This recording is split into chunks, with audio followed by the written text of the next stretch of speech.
Episode की starting में हम देखते हैं होरी और मियामुरा मार्केट से घर जा रहे थे। मियामुरा होरी की मदद करने के लिए उसके साथ मार्केट आया था और शॉपिंग करके दोनों घर जा रहे थे। रास्ते में होरी एक एनिमे सॉन्ग गाने लगती है और वो मियामुरा भी सुन लेता है। मियामुरा उसकी तारीफ करते हुए होरी से कहता है कि तुम अच्छा गा रही थी, लेकिन जब होरी को मालूम पड़ता है कि मियामुरा ने उसे गाते हुए सुन लिया तो वो शर्मा जाती है क्योंकि वो एक एनिमे सॉन्ग गा रही थी। तो मियामुरा उसे पूछता है कि क्या तुम्हें एनिमे सॉन्ग पसंद नहीं है? तो होरी कहती है मुझे तो पसंद नहीं है, लेकिन सोता पूरा दिन बस एनिमे सॉन्ग्स ही सुनता रहता है, इसीलिए मुझे उन सॉन्ग्स की लिरिक्स याद रह जाती हैं। फिर मियामुरा उससे पूछता है कि तो तुम्हें क्या पसंद है फिर? इस पर होरी सोचने लगती है कि उसे क्या पसंद है, तो उसे बस एनिमे सॉन्ग्स के नाम याद आते हैं, इसके अलावा उसे कुछ भी याद नहीं आता है। उसके बाद होरी जब घर आती है तो वो देखती है कि उसकी मॉम घर पर थी। उसकी मॉम को जब मियामुरा के बारे में पता चलता है तो वो खुश होती है कि चलो घर पर सब कुछ अच्छा ही चल रहा है। वो होरी से उसके बारे में पूछती है कि आखिर वो दिखता कैसा है। तो होरी कहती है कि उसे देखकर मुझे डिटेक्टिव मूवी के एक विलन की याद आती है। फिर उसकी मॉम कहती है कि मैं एक बार उससे अकेले में बात करना चाहूंगी। ये सुनकर होरी हैरान होते हुए कहती है कि आप अकेले में उससे क्या बात करना चाहती हो? लेकिन उसकी मॉम कुछ जवाब दिए बिना ही पूछती है कि उसका नाम क्या है।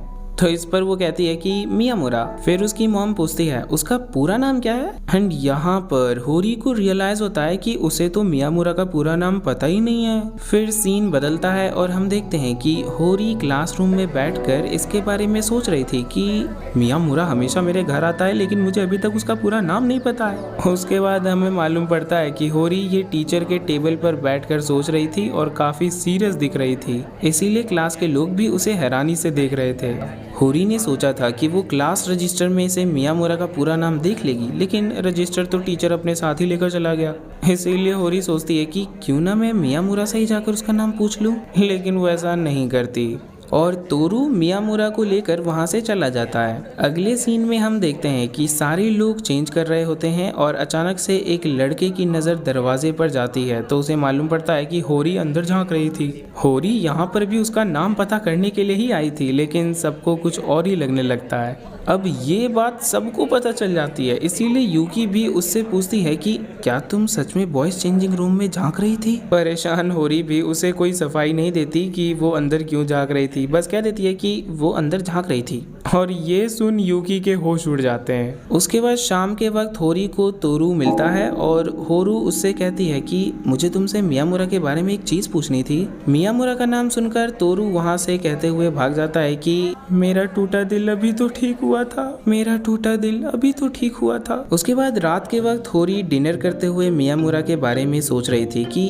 किसी का नाम पता करना इतना मुश्किल हो सकता है क्या। और उसकी मॉम उससे पूछती है कि कल संडे है तो मियामुरा आने वाला है। होरी जवाब देती है हाँ, कल वो आने वाला है। और ये सुनकर होरी की मॉम कुछ ज्यादा ही खुश हो जाती हैं। आप इतनी खुश क्यों हो रही हो? वो आपके साथ घूमने के लिए थोड़ी आ रहा है। और तभी होरी को एक बात क्लिक करती है कि शायद मियामुरा उसकी मॉम को अपना पूरा नाम बता दे।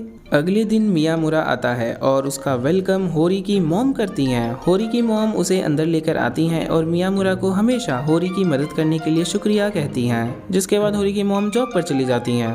एंड देन होरी भी घर रिटर्न आती है और उसे मालूम पड़ता है कि उसकी मॉम ने उसे जानबूझकर घर से भगा दिया था ताकि वो मियामुरा से अकेले में कुछ बात कर सके। वहीं पर मियामुरा होरी से पूछता है कि तुम लड़कों के चेंजिंग रूम में झांक रही थी, कोई खास कारण है क्या? कोई क्रश वगैरह? तो अब इस पर होरी अब कोई और बहाना बनाए बिना सच कह देती है। और जब मियामुरा को पता चलता है कि होरी बस उसका फर्स्ट नेम जानने के लिए ये सब कर रही थी तो वो हंसते हंसते पागल हो जाता है और होरी शर्म के मारे सिर झुकाए हुए बैठी थी। उसके बाद मियामुरा उसे अपना पूरा नाम एक कागज पर लिखकर देता है जो कि था इजुमी मियामुरा। अब होरी को अपनी इज्जत बचाने का एक और मौका मिलता है और वो मियामुरा से पूछती है कि क्या तुम्हें मेरा फर्स्ट नेम पता है? होरी को लग रहा था कि मियामुरा को उसका नाम नहीं पता होगा, लेकिन मियामुरा को पता था कि उसका नाम कियोको है। एंड एक बार फिर से होरी की इज्जत पानी में डूब जाती है। फिर ये सीन यहीं कट होता है और नेक्स्ट सीन में हम देखते हैं दो नए लोगों को, सेंगोकू एंड साकुरा। ये दोनों स्टूडेंट काउंसिल से होते हैं और सेंगोकू प्रेसिडेंट होता है। ये दोनों होरी को कुछ काम करने के लिए कहते हैं एंड इससे पहले भी इन दोनों ने उसको कुछ काम करने के लिए दिया था। होरी भी इनकी बात बिना कुछ कहे मान जाती है। होरी के दोस्तों को लग रहा होता है कि स्टूडेंट काउंसिल होरी के भोलेपन का फ़ायदा उठा रही है, लेकिन ये लोग चाहकर भी कुछ नहीं कर सकते थे। शाम को एक लड़की आया साकी होरी के पास आती है बजट रिपोर्ट लेने के लिए।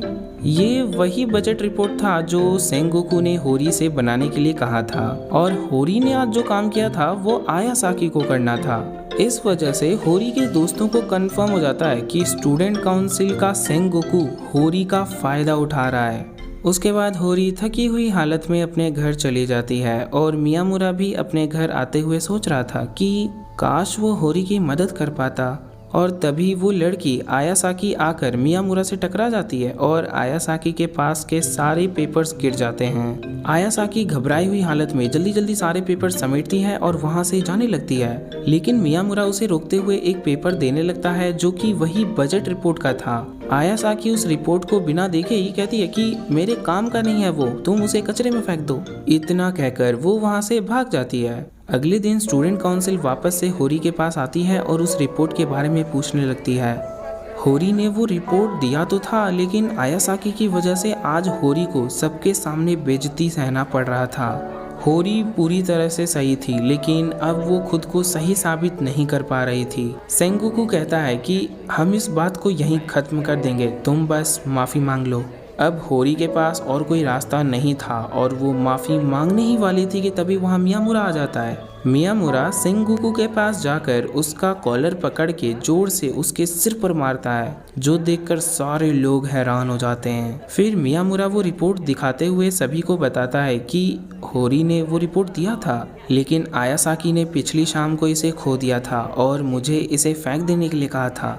आयासाकी को भी सब याद आ जाता है और वो रोने लगती है और सभी से माफ़ी मांगने लगती है। फिर स्टूडेंट काउंसिल भी होरी से माफ़ी मांगती है और फिर ये मामला खत्म हो जाता है। वहीं पर मियामुरा होरी से पूछ लेता है कि तुम्हारी उस प्रेसिडेंट सेंगोकू से कोई दुश्मनी है क्या, क्योंकि वो तुमसे जो भी कहता है तुम एक ही बार में उसकी बात मान लेती हो। यूकी और तोरू फिर से उससे यही सवाल पूछते हैं। इस पर होरी पहले तो यहाँ वहाँ की बातें करने लगती है, लेकिन फिर सबको बताती है कि वो सेंगोकू उसका बचपन का दोस्त है। और हम सबको एक चीज़ मालूम पड़ती है कि होरी बचपन में सेंगोकू को बहुत ज़्यादा परेशान करती थी। सेंगोकू को तो ये लगने लगा था कि वो होरी का पालतू है, इसीलिए एक दिन वो गुस्से में आकर होरी से कह देता है कि हाई स्कूल में ये सब नहीं चलेगा और तुम्हें मेरा नाम इज्जत से लेना होगा। और शायद यही रीज़न होगा कि सेंगोकू होरी से एक्स्ट्रा काम करवाता है। बचपन का प्यार नहीं बदला ले रहा है सेंगोकू। उसके बाद ये सीन यहीं कट होता है और हम अगले दिन देखते हैं जब मियामुरा सेंगोकू को बस हाय बोलता है तो सेंगोकू की फट जाती है, जो कि ऑब्वियसली पिछली बार की वजह से था और अब वो मियामुरा से डरने लगा था। उसके बाद मियामुरा को तोरू से ये पता चलता है कि होरी का बर्थडे आने वाला है, इसीलिए मियामुरा सोच में पड़ जाता है कि अब वो होरी को क्या गिफ्ट दे जो होरी को पसंद भी आए। मियामुरा अपने घर पर भी बस इसी के बारे में सोचे जा रहा था। दूसरी तरफ होरी भी मियामुरा के बारे में सोचे जा रही थी, क्योंकि कुछ ही समय बाद इनके समर वेकेशंस स्टार्ट होने वाले हैं। तो होरी बस इसी से परेशान थी कि मियामुरा वेकेशंस में उसके घर आएगा कि नहीं।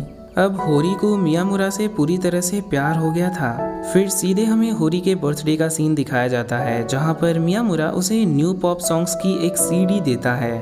और इस बात से होरी को आश्चर्य होता है, क्योंकि उसे यही तो चाहिए था और वो समझ नहीं पा रही थी कि ये बात मियामुरा को कैसे पता चली। मियामुरा सच में बहुत अजीब है। और बस इसी के साथ हमारा ये एपिसोड भी यहीं पर खत्म हो जाता है।